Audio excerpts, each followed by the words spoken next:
This is The Joe Gaither Show on BamaCentral.com.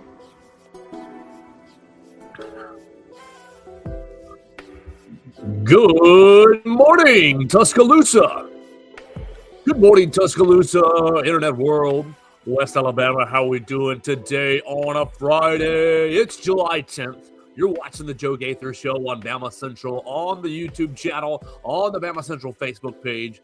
You're listening to us on Apple Podcasts, on Amazon, on Spotify, wherever you get your podcasts. You can find The Joe Gaither Show on Bama Central, BamaCentral.com. You guys, a lot of you are downloading the show this month. We really, really appreciate that. Wherever you're downloading the show, whether you're right here in the great state of Alabama or all throughout the United States, or even listening to us abroad, we see a lot of you guys downloading the show abroad, so we appreciate that. I can only assume that that might be service members interested in the Crimson Tide.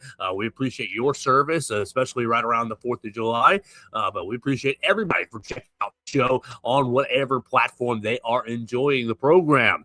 The program is brought to you by Derek Daniel, State Farm Insurance. You can call Derek for all of your insurance needs if you're in the great state of Alabama at 205-758-3391. Like a good neighbor, Derek Daniel is there. Call and see how much he can save you today.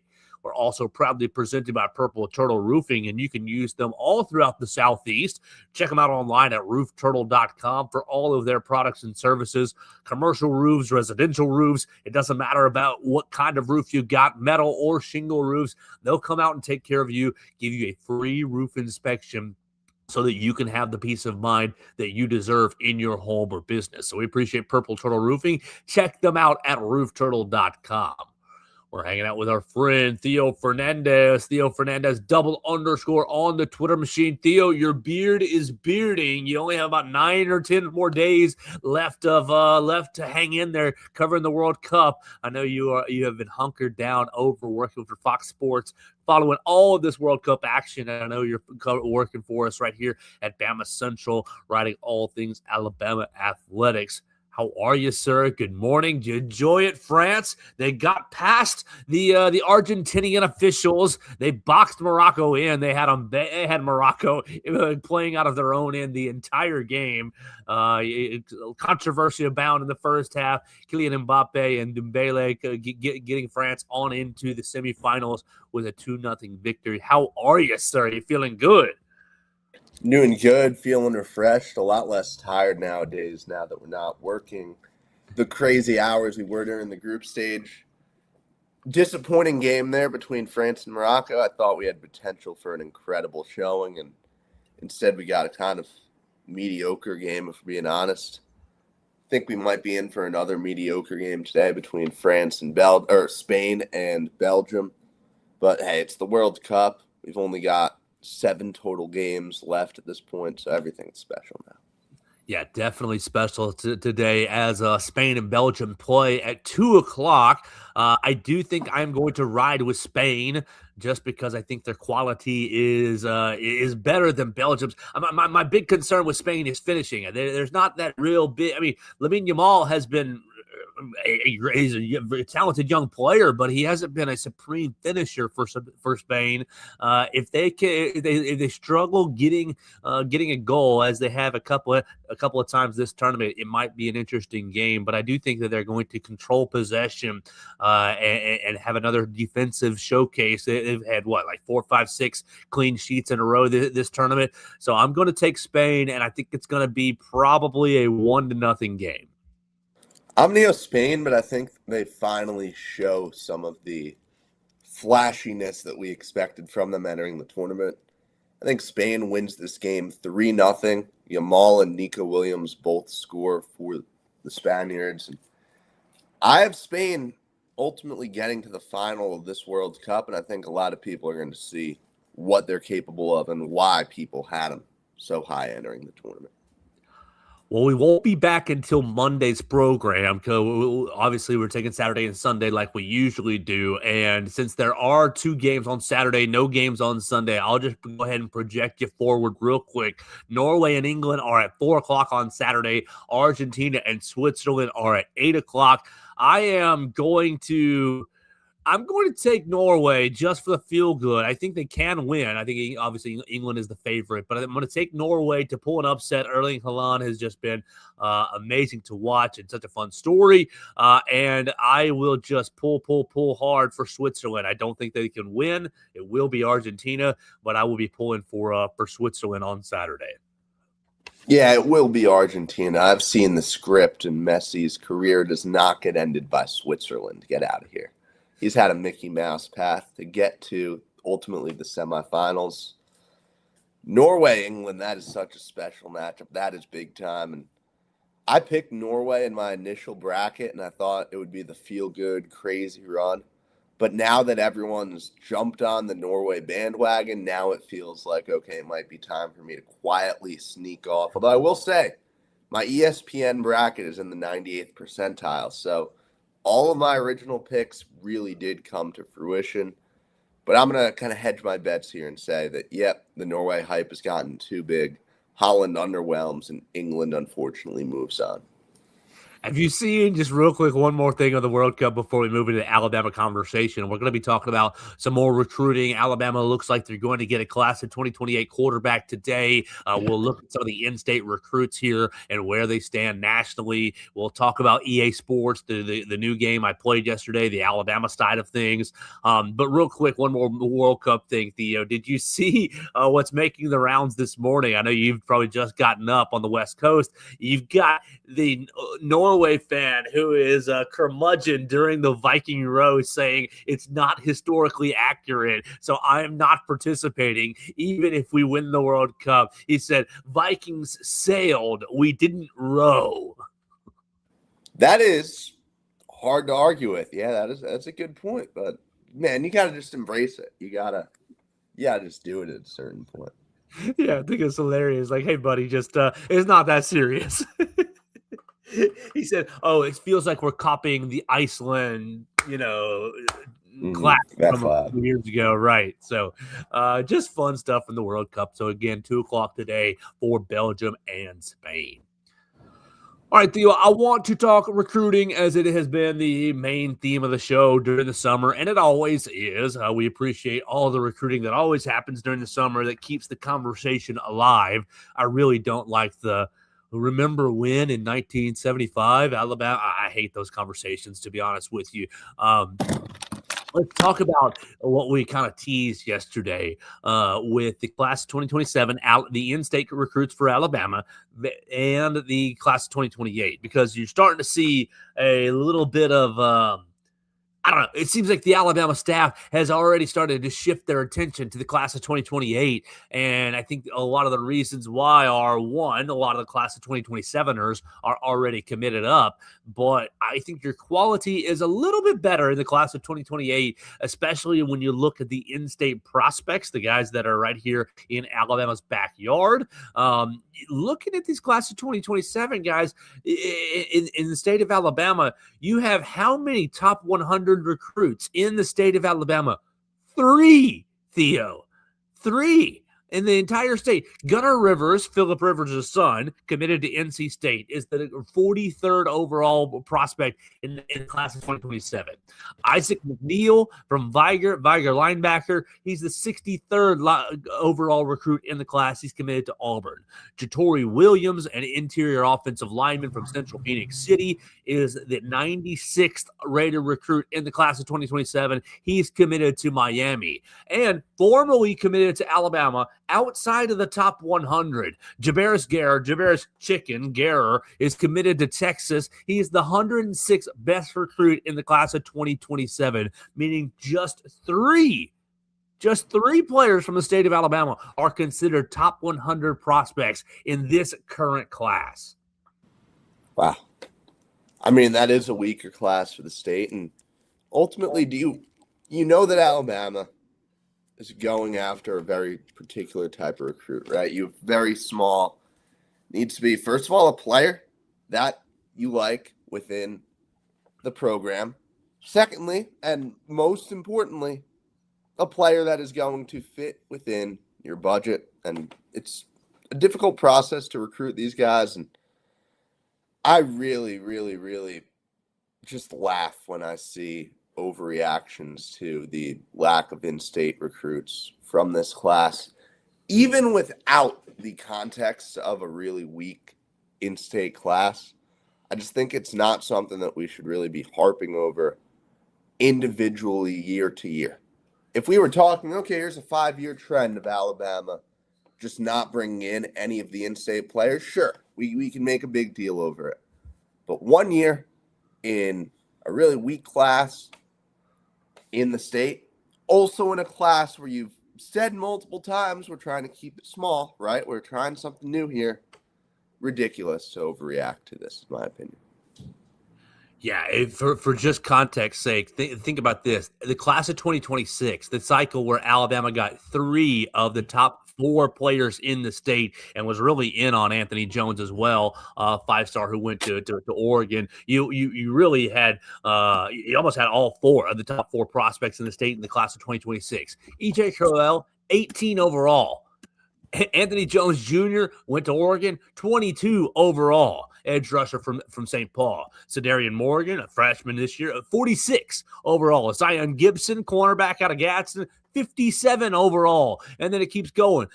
Corey Barber Jr. goes to LSU, 61st overall. And you have Jaquez Wilkes, 70 overall to Auburn, linebacker. So 6, double the top 100 prospects in the class of 2026. And you had 3 of the 6 come to Alabama in E.J. Crowell, Cedarian Morgan, and Zion Gibson. And so, I know what it feels like when you see Alabama in the 40s, in the 50s, in the recruiting rankings, and you just think you're looking for things. Post Nick Saban. It's not Nick Saban where the standard is slipping. The standard must be slipping. It's not right. It doesn't feel good. Oh, losing to Indiana. Oh, losing to Georgia in blowout fashion. It doesn't feel good. I think those 2 losses really opened up the floodgates for the doubters to say, oh, this is just not right. It's going in the wrong direction. Things are not happening in Tuscaloosa. But just a little bit of context will ease your mind, will settle your hearts. And I think you are still slowly going in the right direction. Yeah, I think you said it pretty well there. I completely agree, Joe. All right, so spin forward just a little bit further because you are making headway in the class of 2028. Especially, you're going to see some headway today. Alabama is expected to pull in Kingston Preer, the quarterback from Benjamin Russell. He is the number 3 overall prospect in the state of Alabama in the class of 2028. You have how many top 100 prospects? You have 6 in the class of 2028, and really 7 as Joey Fleming, tackle from Huntsville, is 100 overall. So you have 6 guys. Namia McCary from Maplesville, he's a linebacker. He's 27 overall. You have Keani Sipes from Saraland, edge rusher, 67. So big gap right there, 27 to 67. But here you go, Kingston Preer, 68 overall, quarterback from Benjamin Russell. You got C.J. Craig James from Parker, who's 83 overall. Samuel Bailey, a tackle from May Jemison, is 87 overall. Caleb Ballard is a tight end from Wetumpka, is 90 overall. And then Joey Fleming, number 7 in the state, is 100 overall, an offensive tackle from Huntsville, Alabama. It's just, you got the 26 class and the 28 class with 6 or 7 different top 100 recruits versus the 2027 class. And it's no wonder, just use your brains, people, and look at the context. No wonder the class is going to be smaller in 27, and let's go load up on these 28 guys. Yeah, no, that makes things look even better. I really would urge anyone still harping over. You want to harp over the class. That's one thing, the class as a whole. Disagree with, but completely understand where these people are coming from. Completely understand why Hunter Brantley wants to leave a voicemail and talk about the program really falling off the rails. It is atypical. It is generally a cause for concern.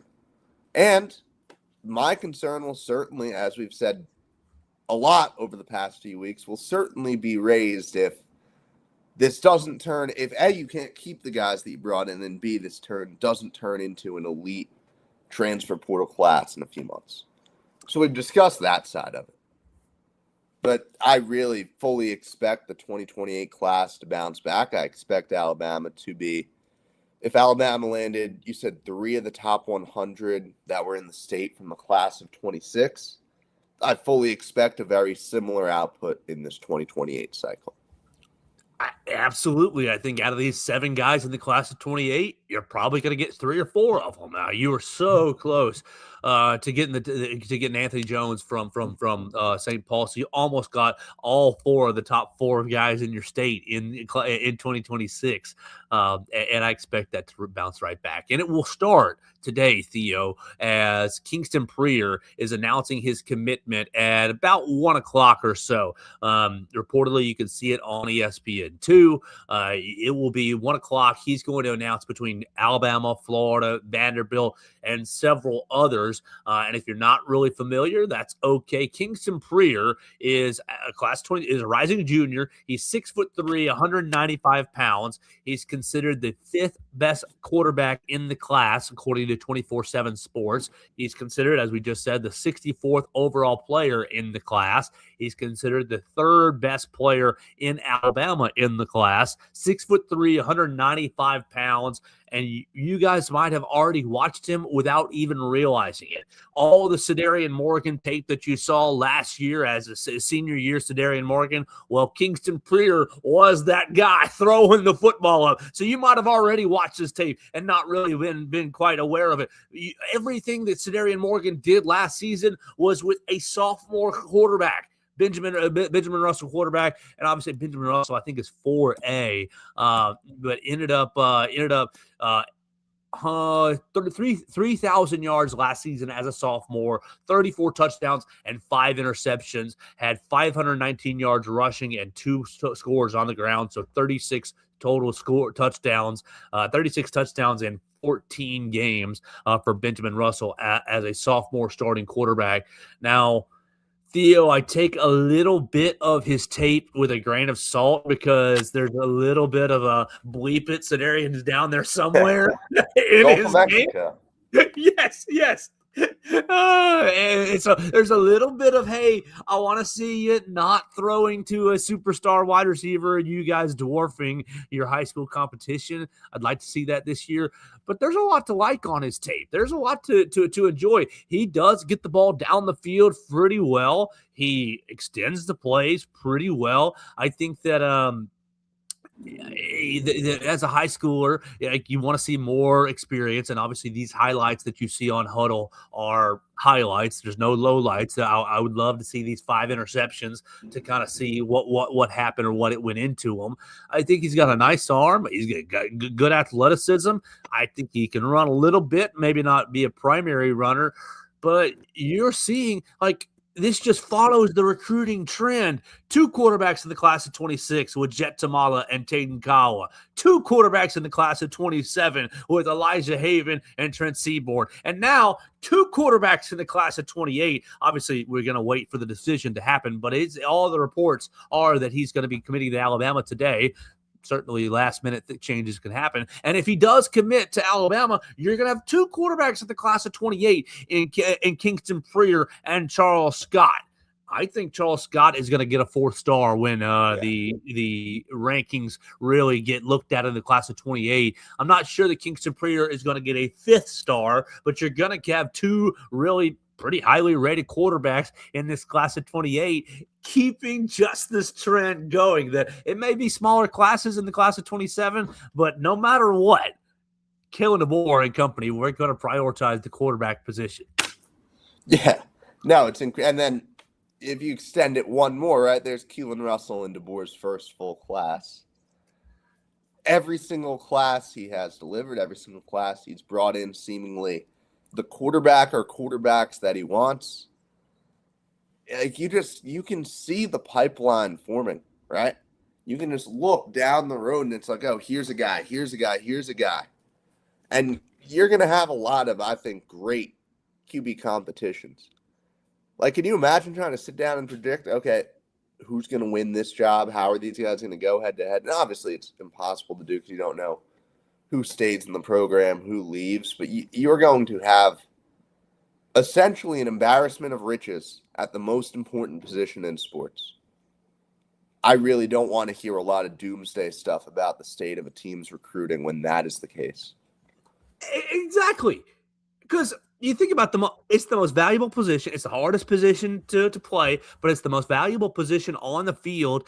And we've been sitting here, Theo, thinking, oh man, Austin Mack or Keelan Russell, and whoever doesn't win the job, are they going to transfer out? And is that going to create a 1 year blah blah blah doomsday scenario? The same exact scenario we played last year with, oh, you better hope Ty Simpson is one and done. You better hope Ty Simpson plays well enough to go to the NFL draft so that he doesn't return, and you lose Keelan Russell and you lose Austin Mack and blah blah blah blah, blah. The transfer portal. We're so afraid of the transfer portal. And look, I think you should respect the transfer portal.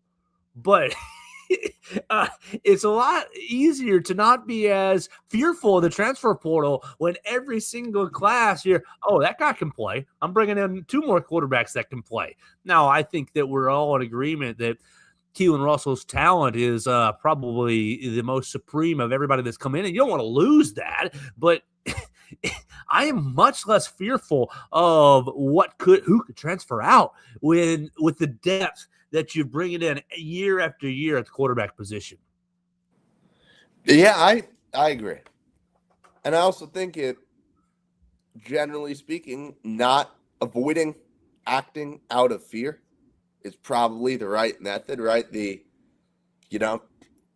To really use the basic cliche at this point, the showing up to Julio Jones' house and telling him you're going to win with him or without him, right? If Austin, all right, you guys know I'm in the Keelan Russell camp. I believe he should be the starting quarterback. I believe he will be the starting quarterback. If Austin Mack has an incredible fall camp and Austin Mack is the better option, I certainly trust this administration, this leadership, to make the decision based off who's the better quarterback and to not make the decision out of, we can't lose Keelan Russell. We're willing to sacrifice this year just to make sure that we don't lose this guy. Like, that is not how this, I believe, staff is going to act. Because you ultimately know what is coming up behind, because you know that you will never, as long as the sky doesn't start falling around you, are not going to have trouble getting an elite quarterback to wear crimson and play for Kalen DeBoer in this program. Yeah, I mean, exactly. So I think you're going to see some movement today with Kingston Prier committing. Now, he could commit to Florida or to Vanderbilt. Absolutely could. But if and when he does commit to Alabama, that's going to be your first 4-star recruit, your first official 4-star recruit in the class of 2028. And you're already up to 5 total commitments in the class of 2028. You're going to end up with Braylon Gibbs, 3-star out of Knoxville, Charles Scott Jr., who you guys know I already like, out of Huguenot in Virginia, quarterback, linebacker Dustin Henry from St. Francis in Baltimore, and linebacker Raekwon Butler. Raekwon Butler is the newest commit to the cycle. He committed to Alabama in the last 2 or 3 days, and we've already got write-up about him, a couple write-ups about him on BamaCentral.com. So you're already starting to load up the 2028 class. To me, I don't want to say that the staff has moved on from 27 because that's not entirely fair. But I do think that they've got one eye already on the 28 class saying, hey, we're settled here right now in case anything crazy happens, like, somebody decommits and somebody flips. Of course, we'll take a good flip if you can get it. But I think a lot of the focus has already started to shift forward into the class of 2028. Yep. Perfectly so. All right, so one more football topic. Well, maybe 2 more football topics. We'll see what the time is for today. But I played college football 27 yesterday, Theo, for quite some time. I played 7 games yesterday. I played 2 games with Alabama, and then I played a game with Ole Miss, Texas A&M, Miami, and Notre Dame. It's kind of what I was feeling out yesterday. The game is okay. The game feels a bit different. There are some features that I do like about it. I enjoyed Theo being able to come out in one formation, hit a button, and have everybody shift into the formation that I actually called, and then run my play. I think that's going to be really, really effective for keeping defenses off balance. I enjoyed some of the defensive shifting that they have put in. I'm going to still have to figure out some of the preset audibles that they have changed, but really, Alabama's team was good point. Alabama's team was pretty disappointing. Austin Mack and Keelan Russell were really the same, and neither one of them felt very dynamic. Neither one of them played very dynamic. Now you had three good running backs. I enjoyed. I thought you had good running backs with AK Deer. EJ Crowell was not really represented very well at all, and it was basically Daniel Hill, AK Deer, and Kevin Riley who were leading the charge. Ryan Williams was still cold as all get out. Was just throw it to Ryan Williams and he'll figure it out. He did. Have a couple of tight window drops for me that I thought were representative of his game. But it was weird, man. It was weird. The offensive line is all junked up because you don't have the right guy. You don't have the right guys represented on the offensive line. And outside of Ryan Coleman Williams, no Lacia Brooks, very weird pass catching. It was a weird experience. I'll just say that. Well, I unfortunately will not be attempting it anytime soon. Maybe I'll come on over to your house when I'm back in Tuscaloosa, Joe, and try out the game. But I just have no desire. He has turned me off it. I have no interest in playing. Yeah, I don't blame you. Like, if I hadn't already committed to a couple of friends that, okay, I'm playing in our dynasty again, over the last 3 or 4 days, I probably would have just stuck with 26 because of some of the corporate attitudes that they have really infused into the game by this, by that, microtransaction all over the game. The real point of this, the point of why I wanted to bring this up, there are 13 Tier 1 teams. I started to play online after I played 2 games against computer with Alabama against Auburn. And I played on Heisman mode because I always try to do that, challenge myself. And I lost both of them. And I was like, oh, that's not good. Then I just jumped right into to online mode. And I was like, all right, I'm just going to start playing some people. And I won all 5 games with these random teams that I just threw out there. Ole Miss, Texas A&M, Notre Dame, and Miami. There are 13 Tier 1 teams on this game. And Alabama is considered one of them. But I didn't want to play with Alabama online because I felt like, okay, I need a good quarterback. I'd been reading about, the quarterback play had been kind of erratic. And so I was like, okay, I want to play with Trinidad. I want to play with Arch Manning. I want to play with Marcel Reed, CJ Carr, Darian Mensah. That was kind of where my brain was at. And I wonder, Theo, we joked about it at the end of the program yesterday. You talked about the St. John's game being in the St. John's basketball game being in between the SEC title game and that first week of college football playoff. And I was joking that, Theo's saying that Alabama's going to make the playoff.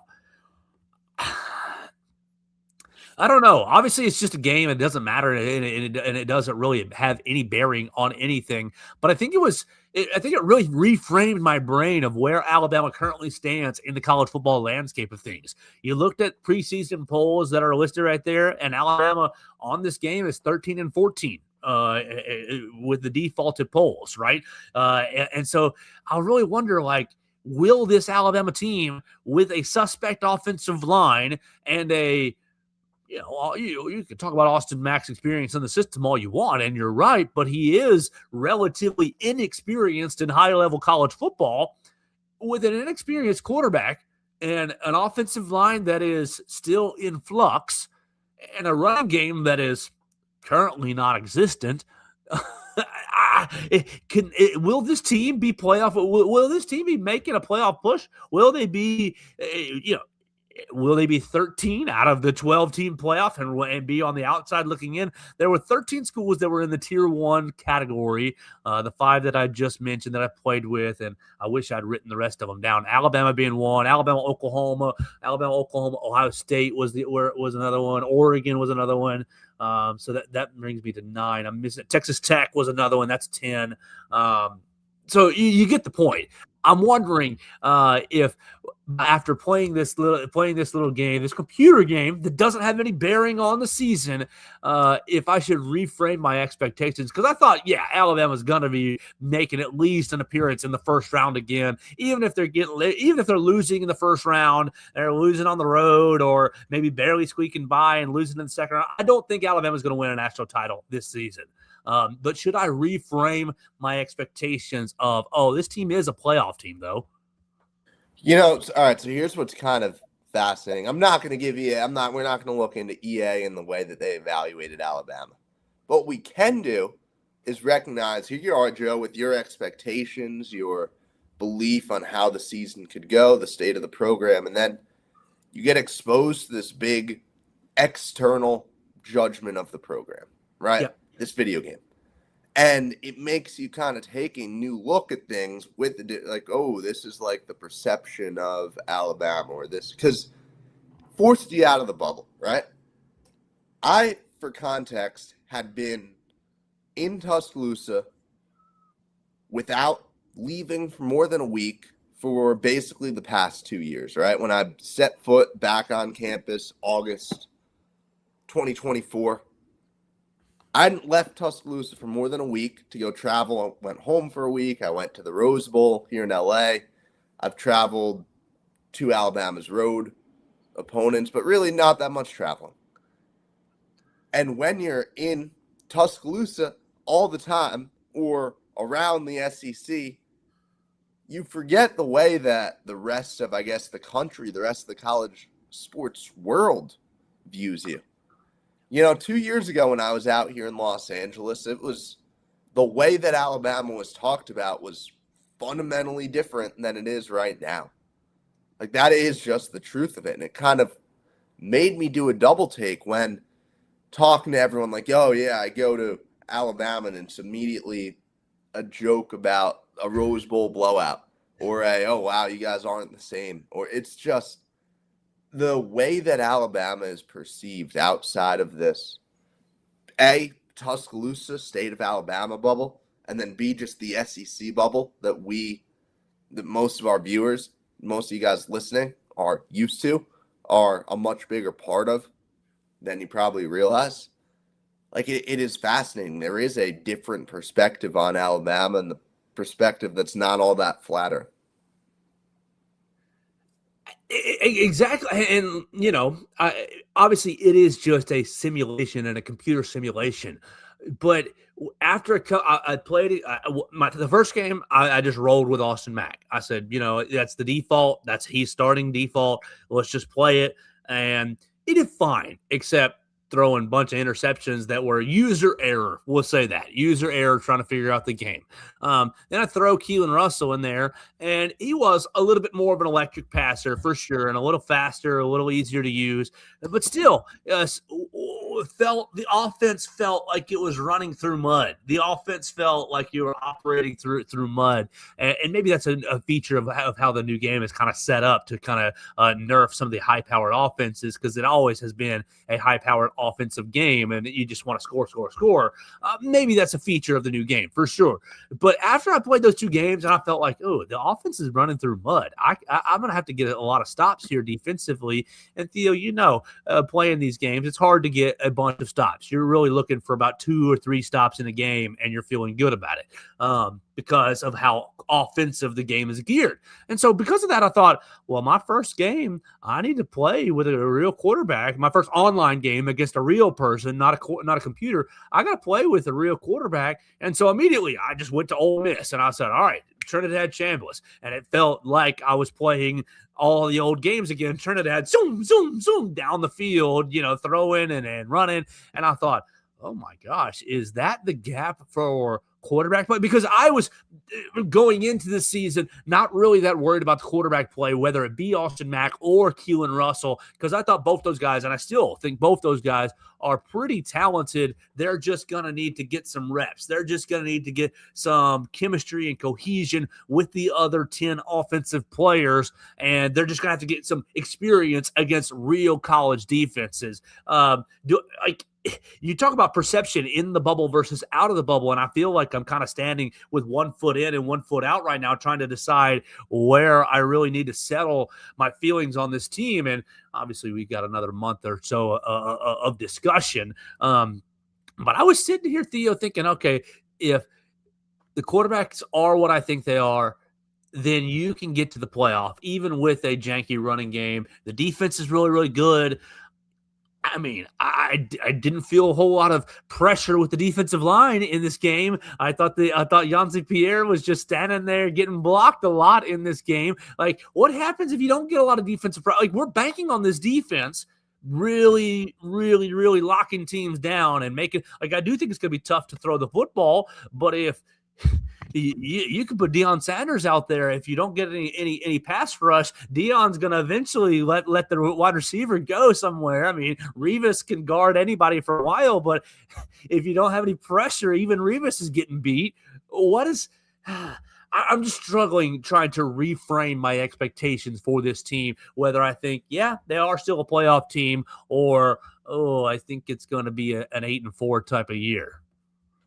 I don't think you necessarily need to reframe them. I do think you've definitely been higher on the defensive lineman all offseason than I've been. Yep. And I see your logic. I see the reasons, right? You can see the makings of a team where everything comes together. But I look at a team that is going to be tested, fortunately has, like, the first 5 weeks, I can't say it enough, they are very, very favorable for this program. Certainly at the QB position, but then also the defense and here are two inside linebackers who really haven't played much college football in their lives. I think it sets you up really well to at least get your footing before you enter the gauntlet that is Georgia, Texas A&M, Tennessee, LSU. What's the last? There's one more game in that stretch.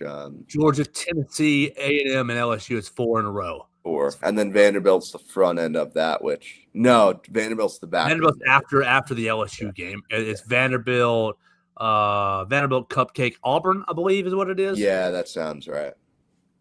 And you got 5 games before that, right? And I love the way the beginning of the season is set up. The Florida State being your first, real SEC or power conference test, and then you go to Tennessee, you go to Kentucky, you go to Mississippi State.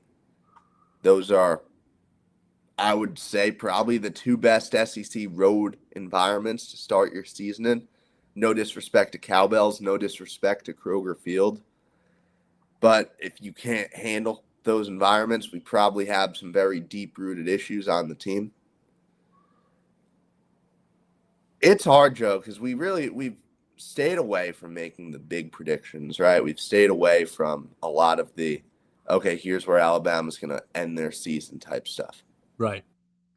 I think it's time to definitely start thinking that way, because 1 month from now, we are fully preparing for everything, right? The clock is ticking. We're getting closer and closer. We're going to learn some stuff in fall camp, but yeah, the times that I have sat down and really thought long and hard about how this season is going to go, I've been conflicted, Joe. I have been very, very conflicted on what to do with this team. Oh, you know what? I think I'm going to close the program today by sounding the alarm. At Kentucky. Okay. I'm not even trying to be funny here. Because there's just a lot of parallels. There's a lot of parallels to at Florida State last year to at Kentucky this coming season. You think about, at Florida State, they were horrible the year before, blah, blah, blah. New quarterback, new coordinators all over the place. I think there's a lot of parallels when you look at this Florida brand new coach in Will Stein, brand new quarterback, Kenny Minchie. Look, who do you think? Who do you respect more as a quarterback? Would it have been Tommy Castellanos last season or Kenny Minchie, the Notre Dame transfer, going to Kentucky? To me, I mean, we saw enough of Castellanos at Boston College that I didn't really respect him very much. you still haven't seen a lot of Kenny Minchie because CJ Carr beat him out. But so like that opinion is still kind of like is just a guess because you haven't seen him. I thought we saw enough. Castellanos turned the ball over at Boston College so much that I thought, oh, Alabama's going to go down and kill him. Didn't happen. I think Kenny Minchie could be a more talented quarterback than Castellanos. I think Willie Stein is going to run a up and down. I mean, he's taking the Oregon offense, basically implementing it into Kentucky. I think if this team is not quite ready to go up to Lexington and play, that it's going to be a danger. I'm not going to sound the alarm saying Alabama's going to get beat, but I think that that's going to look like a tougher game. When you got zeros on the clock, Alabama has won by 9, has won by 7. I think people are going to say, "Hell, get us out of Lexington." Thank the Lord that one's over. I'm starting to see some holes in this Alabama roster right now. Yeah, I don't disagree. All right, Theo. You put one note in right here, and you're absolutely correct to do this. Let's finish the show with a baseball topic. It is the middle of the summer. Alabama baseball had such a great season. The MLB draft starts tomorrow at noon. Starts tomorrow at noon, and you're going to be able to watch it on MLB Network and on NBC tomorrow for like an hour and a half, and then everything's going to get moved to MLB Network and MLB.com. It's a 20-round draft. You'll have rounds 1 through 4 on Saturday and rounds 5 through 20 on Sunday. Justin LeBron looks to be the Crimson Tide's first top 20 draft pick since 1991, I believe is what I wrote. Maybe it was 1992 that I wrote. But you're looking at a top 10 pick in Justin LeBron. Lots of the prognosticators have him at 7, 8, or 9 in the draft. So that's exciting. 2 really high-level pitching prospects, class of 27 pitching prospects for Alabama are in the draft, and you're going to want to pay attention to that if they get drafted and where they get drafted, if they're going to forego the MLB draft. That's going to be Hudson Devon out of Mooresville, Indiana, and Wyatt Williams out of Thompson right here in Alabaster, Alabama. Both those class of 2027 pitchers are considered to be higher end recruits. You're looking at Hudson Devon is considered about 200 or so, 190 or to 205 or so, and then Wyatt Williams is considered closer to the 300 range. There's going to be 600 players picked in this 20-round draft. So we'll see about those 2 players. I think those 2 are the biggest, names to watch for Alabama just because of the pending implications on the 2027 season. They're also looking to see Tyler Fay, Zane Adams to see if they get drafted. I would expect them to get drafted in the later rounds, 6, 7, 8, 9, 10, 15, somewhere in those rounds. And then really, Theo, I'll throw it to you. Will Brady Neal, Bryce Fowler, or Hagen Banks, those are probably your bottom 3 draftable prospects from this Alabama team. Will they hear their names called in round 17, 18, 19, or 20? Yeah, you're going to hear Brady's name called significantly earlier. Brady Neal should be, I don't know, his range it's wide, right? First of all, you have a guy who was very, very sought after, right? Went 22nd round out of high school. Got it. I mean, he got a very, very significant offer to go right to an MLB organization. And ultimately, the talent is still there, right? You know that this is the same kid who is really talented, so sought out after out of high school. 5 years older? 4 years older? Yes. Yes, you are. So that's where I think I was trying to piece it together with, a bunch of the national writers who would pass through Tuscaloosa, just trying to get a sense of it. And no one really knew then. I am admittedly a little more out of the game now than I was a few months ago. So Brady Neal is going to have a wide range of where he could go, but I think he will land in a place where, you have a pathway to work your way up. I think this is a less eventful MLB draft than last year's for Alabama. There are less players on the fence. We entered the draft expecting Richie Bonamolo and many of us to return to Tuscaloosa. And then he ends up going. I don't think there'll be a player like that. I guess I'll just start at the top. Justin LeBron, his draft starts at number 7 with Baltimore. I've seen him mocked as low as number 27 to the Mets. There is a very wide, as there is with everyone in the MLB draft and the chaos that ensues there. It's going to be interesting with LeBron. A lot of teams were a little bit turned off. I mean, you got to remember, this is a guy who ended the season with people saying he could be the number 3 overall pick, right? Where the Rock Chalowskis, where the Grady Emersons are projected to go. That's right where LeBron was. So ultimately, you have a guy who's all the talent in the world, the crazy defensive highlights, coupled with the struggles to hit breaking balls, coupled with the errors. And there's a lot of things that have turned teams off. I ultimately think LeBron will indeed go in the top 20, outside of the top 10, but still will be set up very well as an integral piece of a team's farm system. Both pitchers, I believe, will be gone. Yeah. There's one thing on LeBron before you move to the pitchers. What if you're scouting, if you're making the decision, what do you think is the bigger hole for him? Is it the batting? Is it the breaking balls, hitting breaking balls, or is it the focus issues in the field with the 19 errors? Because we know he's a good fielder when he's dialed in. It's the breaking ball. Like, the errors they're not a non-factor in any way. Because, you have to work through them, right? And the mental piece of a game is so big for anybody. But guess what? These MLB organizations, these farm systems, do you know how much money they put into making sure guys don't have mental errors, in developing guys' mental, in making sure that, I mean, because let's be real, college baseball, it's high level. You have fans, you have pressure, all that. How much crazier is that in the MLB, right? So they're working with these guys no matter what. So if frankly, if I'm a scout right now, really the only thing that I'm looking at is, well, he struggled consistently to hit breaking balls, right? And you've got offensive numbers that have dipped.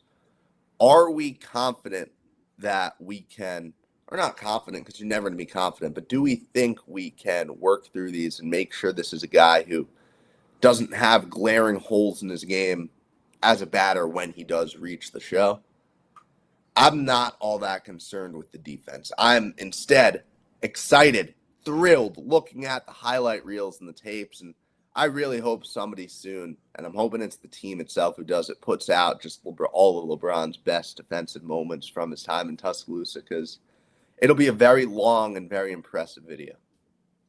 Go ahead with these pictures. You're right. Yeah, moving forward, I expect Faye and Adams to both move on to the MLB after this draft. Don't know where exactly we'll hear their names called. I expect, if I would lean Wyatt Williams, the Thompson pitcher, does make it to campus. Hudson Devon, the best overall recruit in the class. Flip a coin. We'll find out in a week. Hard to say. He's from Indiana. A lot of teams really like him. He'll get a pretty significant offer. And then outside of that, like Fowler and Banks, I don't know how much of an MLB future there is, but you'll get the chance to play in the minors for a little while. We don't know where exactly they'll land. And then Matthew Heiberger is the one other name, in my opinion, to look out for. He really impressed at the Cape Cod League over the summer. Teams like him. Teams know him. He had his moments with Alabama. Like, I don't think you're worried about Ashton Crowther or any of the other guys in the pen. But Matthew Heiberger, don't be surprised if he moves on. I'd put those odds pretty 50-50, though, right now. Well, we will see how it all develops this weekend at the MLB draft. We'll be keeping up with all the Alabama guys and letting you know if these two high school players decide to come to campus or if there are more than just, like, those are the two main, but all the guys will get. I mean, there are more in the class who will get consideration, too. Like, the MLB draft is just so chaotic. 600 picks. How do you keep up with it? I was writing our little preview, and I was like, holy smokes, 620 rounds? Yikes. But I will say this, praise the Lord for this year. The MLB draft is not colliding with SEC Media Day weekend. The same thing last year, it was the same weekend. And look, we had Will Miller did amazing for us. We were covering baseball, and you did too this past season. But last year, Will, I was working slot.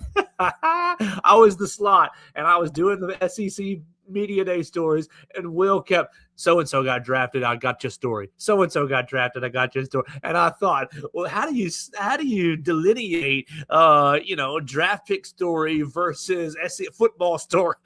So I'm glad that they are separate this year. If I went into my drafts right now, Joe, on our website, I would find the Miles Upchurch drafted story that we never ended up publishing, but that he fully had me right up.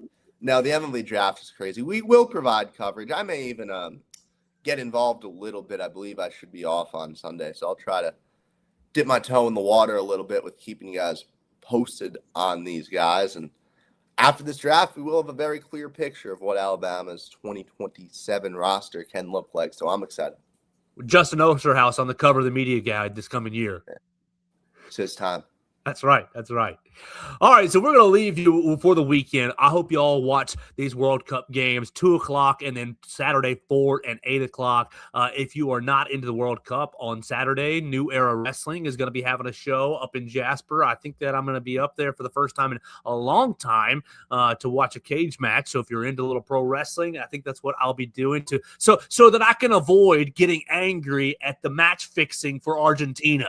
That's what I'll be doing on Saturday. It's going to be a fun weekend. I got to cut the grass, and we'll be following the MLB draft. Follow Theo Fernandez at Theo Fernandez _. We'll be following Kingston Prier's commitment later today about 1 o'clock or so right there on BamaCentral.com. You can follow me at Joe Gaither 6 for all of your news and notes right there. It's going to be a great weekend. Thanks for everybody watching us on the Bama Central YouTube channel or on the Facebook page. Subscribe, rate, review the pages right there where you always do. Find us on Apple Podcasts, Amazon, Spotify. Tell your friends about the show. I know a lot of you already are. And we will talk to you on Monday right here on the Joe Gaither Show on Bama Central, BamaCentral.com.